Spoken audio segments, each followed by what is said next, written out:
inside of home, you literally just, grab the tempo bar here, well, I would, and just change the tempo.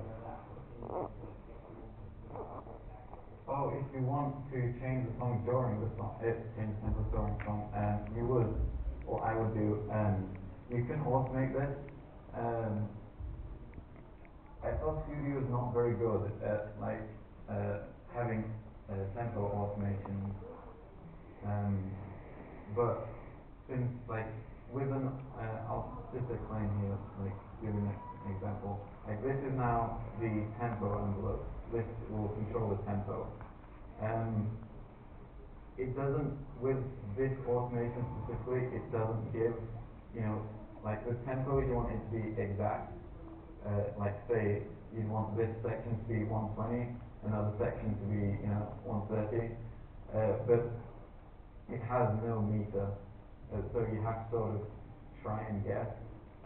It'll say up here what the tempo is, but it only has a certain resolution, so you can only hit certain points. Sometimes you can't even get to a point. Well, as far as I experience with this, you can't get to a specific thing.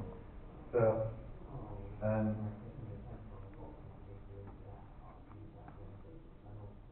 can you do that?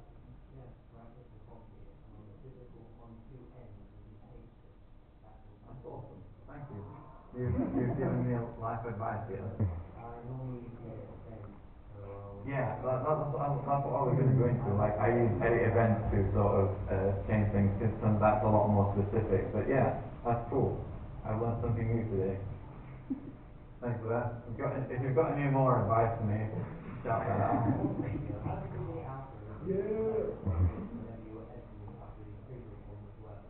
Sorry, what? Well, when you're editing the physical notes in the MIDI file, yes. how can always output so you can see what you had before? How is it always before? Basically, where you can see the previous notes, but output. Oh, you mean these are ghost notes. I always work in one pattern since I can see the ghost notes of all the other channels. So if you're and it's also really fast to switch between instruments. You just double right click, ghost channel, and it'll go straight to that channel. That is in. You go to the little menu up here, and then you go to I think it's helpers. Yeah, ghost notes. You just turn that on, and it'll turn these sections on.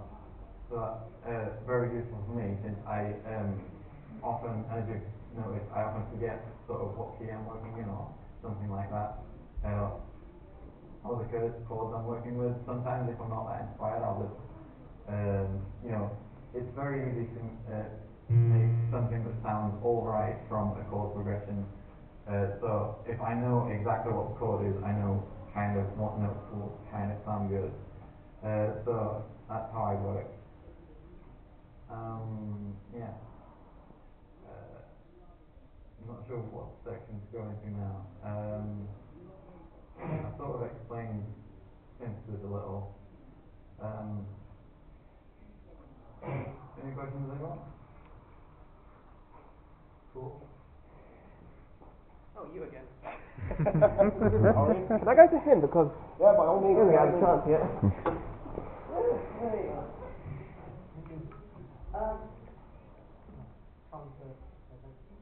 So in synthesis, are there any specific arpeggiators you use or arpeggiating patterns?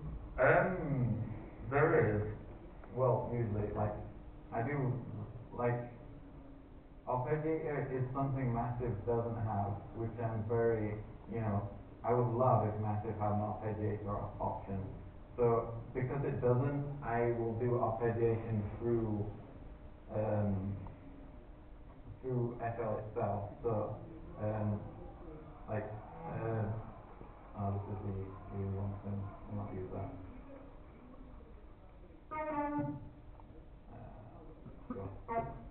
But yeah, with I'll do it through the piano roll. I'll grab this and go to tools and arpeggiate, and I can create the arpeggiation through this. That's generally how I'll create arpeggiation. But in other sims like Sims 1, it does have an arpeggio option, so I'll use that. But yeah, it's a very fast way of creating art. Yeah, let's fix that. Oh, or not. There is another way. Is that? Open up the pattern and click on method or whatever. Yeah. Just click the one. The thing to the right of message, where it's got like plugin and mixing and whatever. Look to the right. Oh, is it? Yeah, click Oh. on the tab and then Right, yeah. there's an icon here somewhere. I can see the thing. Yeah. Oh, I see it, yeah. You have a single node go No, I've got it, yeah. Yeah, here it is as well. It's not really that big, I'll still it. Just have a single node. Yeah, so that works as well. I'll try and explain through that. Whenever you open up one of these channels in FL, it'll come up with one of these channel settings menus, and it's in the third menu called functions, and there's an arpeggiator here as well for FL Studio. You can set it to either have the arpeggio go up those notes or down those notes, or up and down. Don't know what this one is. I think that's just random. Actually, no, I know what that is. As soon as it hits the lowest note, it'll play it twice, and then go up and play it twice again, probably. As far as I heard there. And this is just the end menu is just a random one, so. Yeah. You can make that faster and that.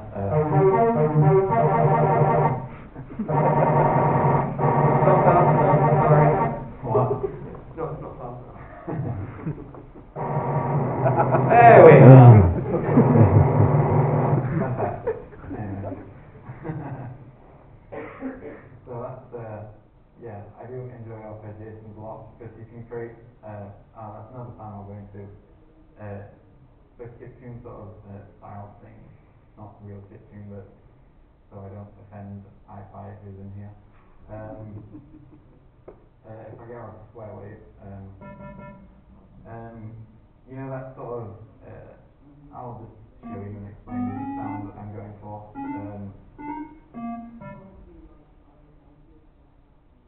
And then we will go trying to think of the best way of doing this. And it's like,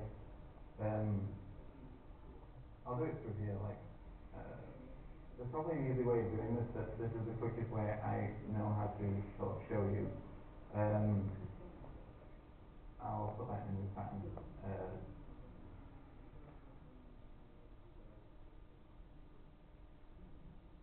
And drag this across. Oh, maximum.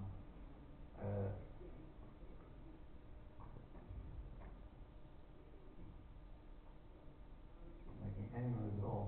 Wonder why. Fine. Okay.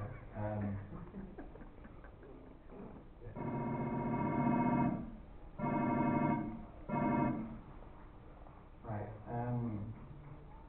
A sound I use often is this, where it will. I'll create an automation stuff as well to give the exact effect.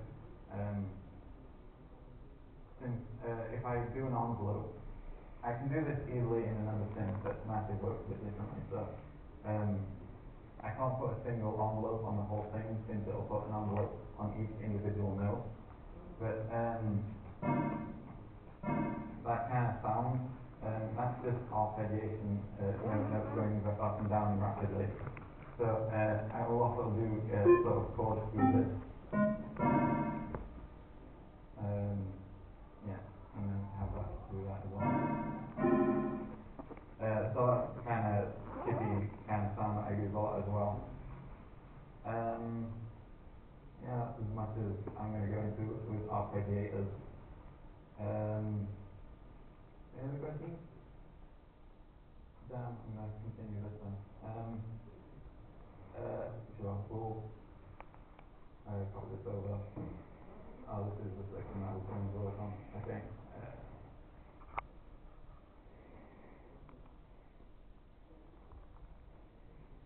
So net detection then.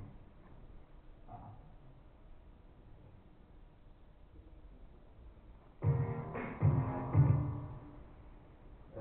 We'll delete these. I'm not sure what element I'm going to go for, so I'll have to sort of improvise really fast, make a sound.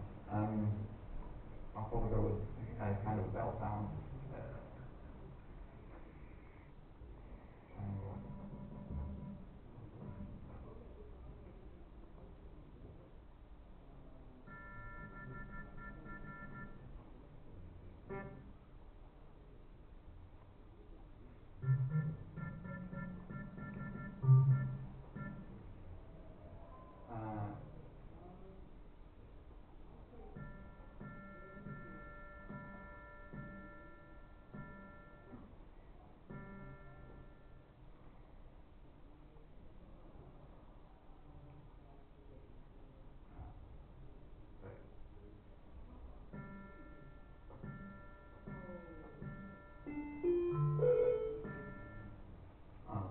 Arpeggiated still. Terrible bell, but you know, we can work with it.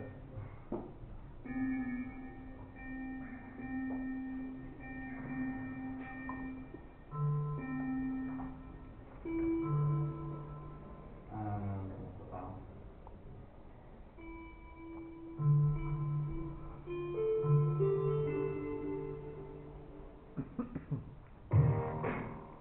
It's not very bright, so it's not going to fit into the mix very well at all.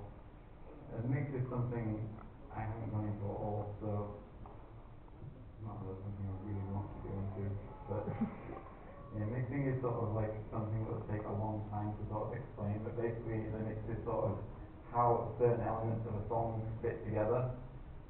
You know, you should generally have certain elements of the song fit specific frequency ranges.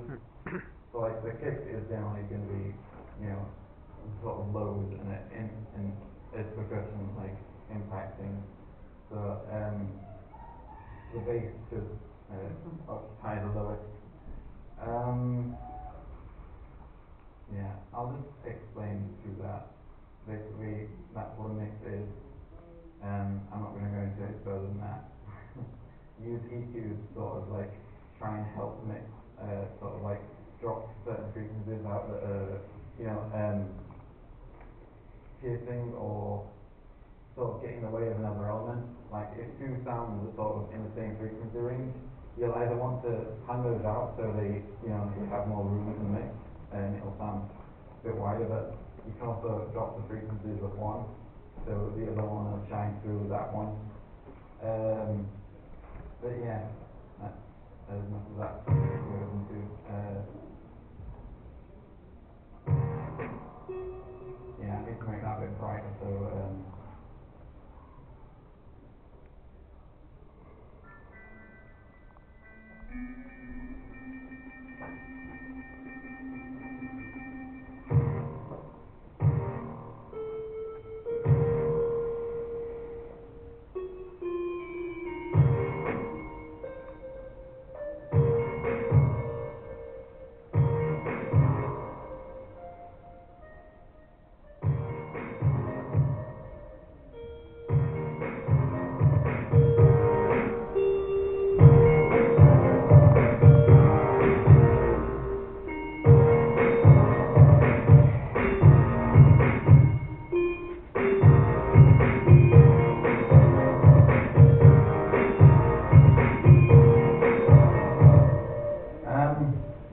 sounds alright, I guess.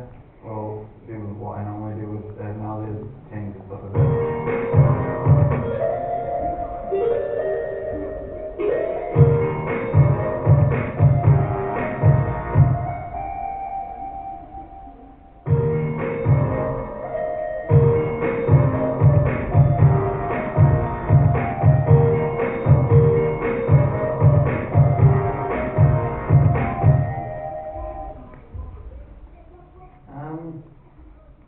Yeah, I've gone into most of the elements that I sort of commonly use.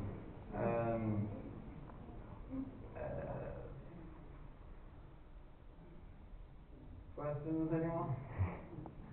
got 15 minutes, so that's good, I guess. 15 minutes isn't too bad time to wait. When you're writing melodies or Yeah. do you often find that you're writing melodies that you've already heard? Like, do you start writing something and go, Sometimes I'll write a melody and it'll be sort of like,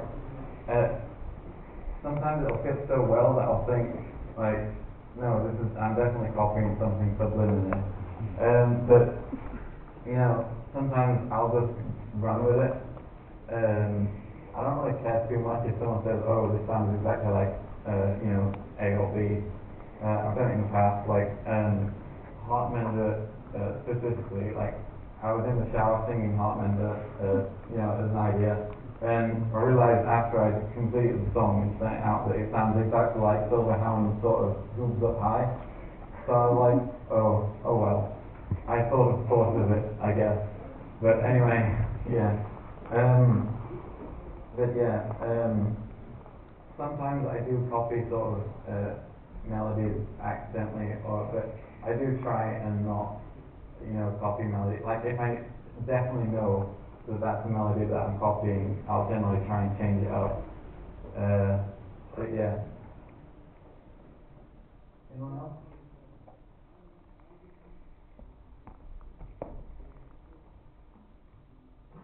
do you have any advice in Massive to try and make the sounds more punchy, wider, and a bit deeper? I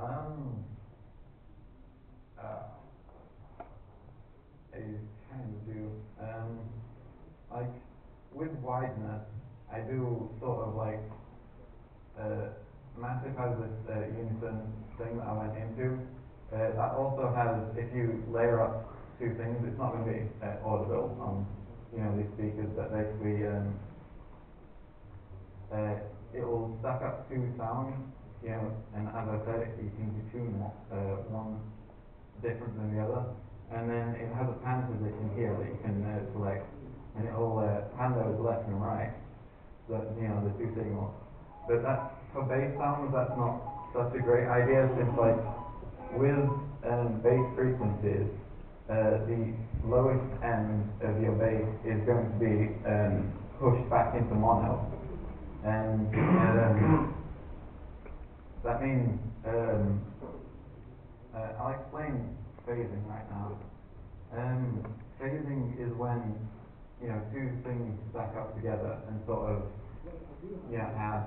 Basically, a wave goes up and down. If you add another wave on top of that, exactly the same, it's going to do the same but a lot higher. Add and subtract. Where like anything goes under, it's going to subtract from the other signal as it goes up and add. So for two saw waves, that's just louder now.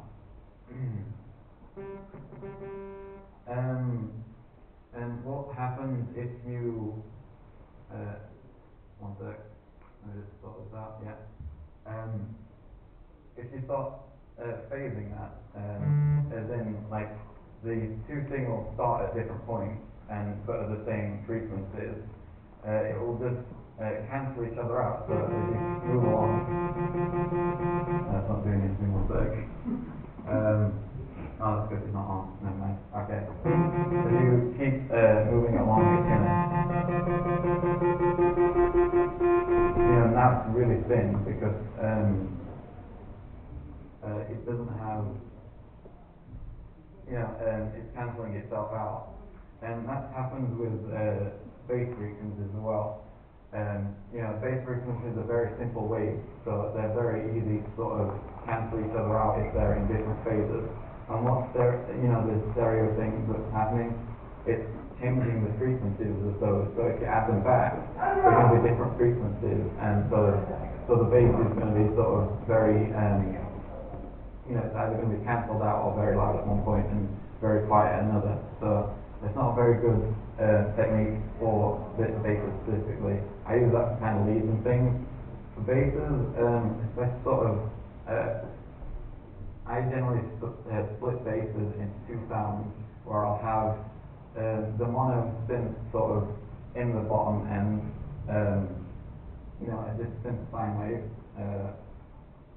or anything sort of like I'll have a bass sound, split the section, so I've got the bass section to work with completely alone, and the high frequencies, to edit, and I'll add the stereo effect to the heighten end, so that creates a wide effect without affecting the bass frequencies. To make it lower, I couldn't give you too much advice, but keeping the very low end, sort of, simple sine waves or things like that. That's as much as I can say on that subject, I'm afraid. Alright. Anyone else? Yep.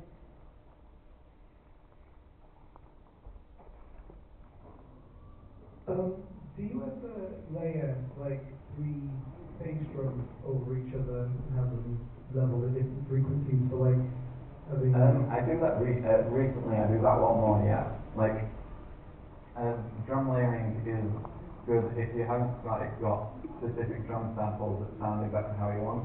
You'll basically grab this, like this sound. I mean, I kind of like how that sounds, but just an example, I'll say if I had the punchiness that I wanted for the low end, I'd cut the highs out completely, like, so it's just kind of that. And I'll grab another, bass drum.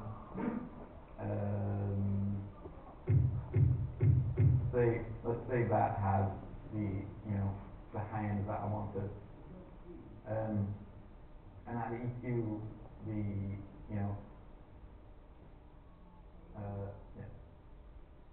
EQ the low end out of that, so that's just like the click now. Or a bit much, but it has that kind of sound, that click that I want, and then I'll add those two together to create the cake. That's good for if you want certain, complete control over the bass drum. I've been playing with that recently. I wasn't sure if I should be doing it like multiple times or whenever. Like, I've had friends who've been doing it as well. He's like, do it every time. Fair enough. It depends what sounds good. Like, I don't have, I'm still learning a lot about sort of mixing, drums and things like that. So it's not my area of expertise. So, but drum layering is a very good technique for, creating drum sounds that fit your mix. Anyone else?